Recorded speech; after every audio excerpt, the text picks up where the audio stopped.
that India and Germany interact in the framework of the G4 when it comes to the reform of the UN Security Council.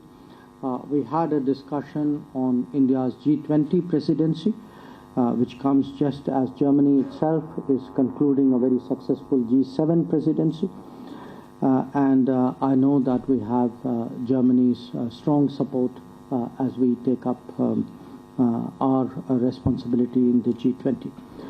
Among the issues we discussed was also cooperation in third countries, in other regions.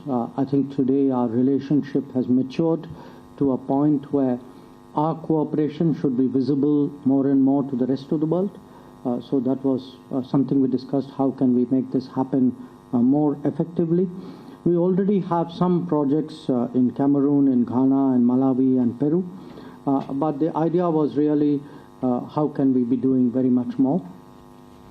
I also welcome Germany's decision to participate in the India-Pacific Oceans Initiative that we had announced in 2019.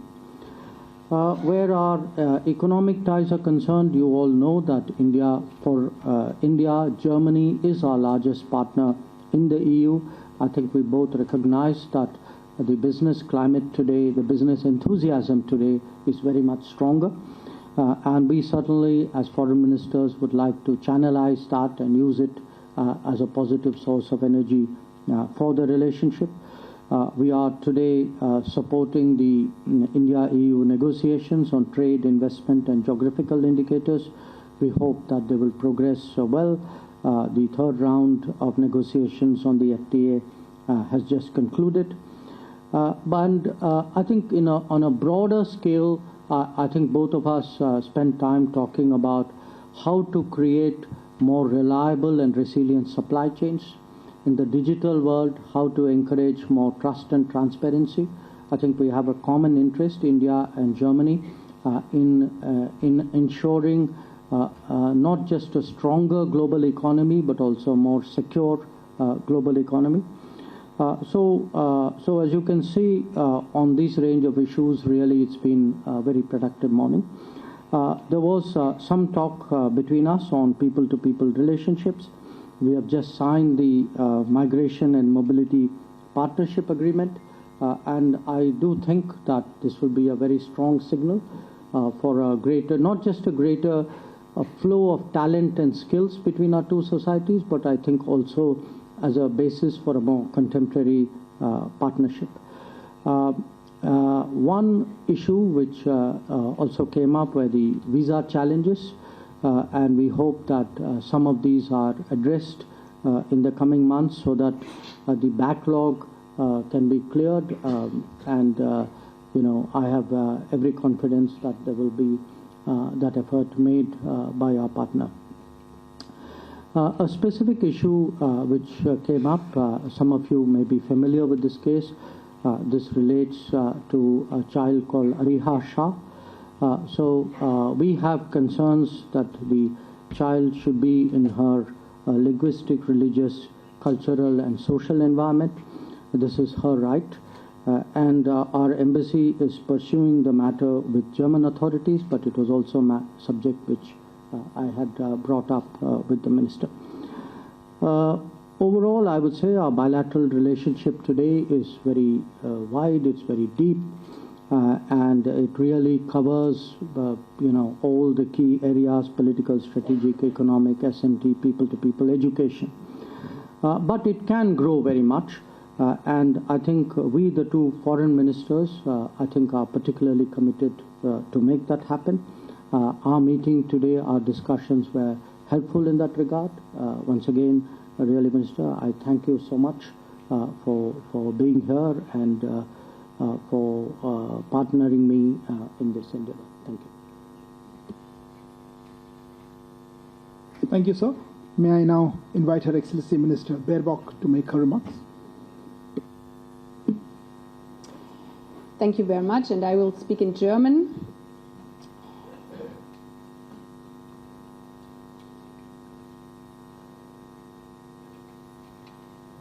Sehr geehrte Damen und Herren, lieber Subramaniam, Jaishankar Ji, Vielen Dank für den herzlichen Empfang heute hier in Neu-Delhi. Ich habe meinen Besuch in Indien heute, wie viele vor mir, am Gedenkort Gandhi Smriti begonnen. Schon immer hat mich Indiens reiche Geschichte tief bewegt. Deeply moved by India's rich history, but when I followed Gandhi's last steps today, I became acutely aware of the fact that India's path towards independence truly was not an easy one. Today, almost 75 years after the murder of Gandhi, there is a close bond between our democracies, a bond that unites us on the basis of shared values, human rights, freedom, democracy, Das Vertrauen in eine Ordnung in an order based on the law.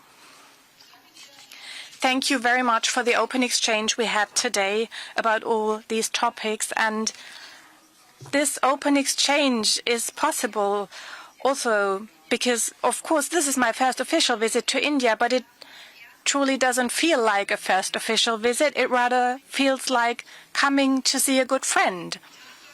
And the fact that we have met several times already this year at the intergovernmental consultations, as you mentioned, in Berlin, the G20 meeting in Bali, or the UNGA in New York, shows how important the close coordination between friends is to us, especially in this year.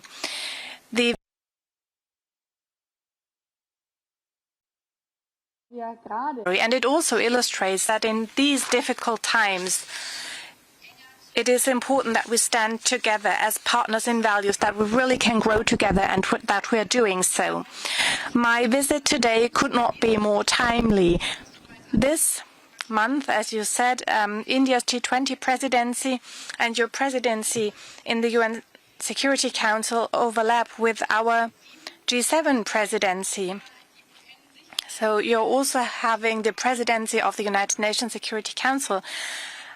So, Minister Jaishankar, I would like to explicitly thank you for assuming the presidency of the G20, not only in a business as usual way, but you also made it very clear in our discussion that this is a very special task and that you will shape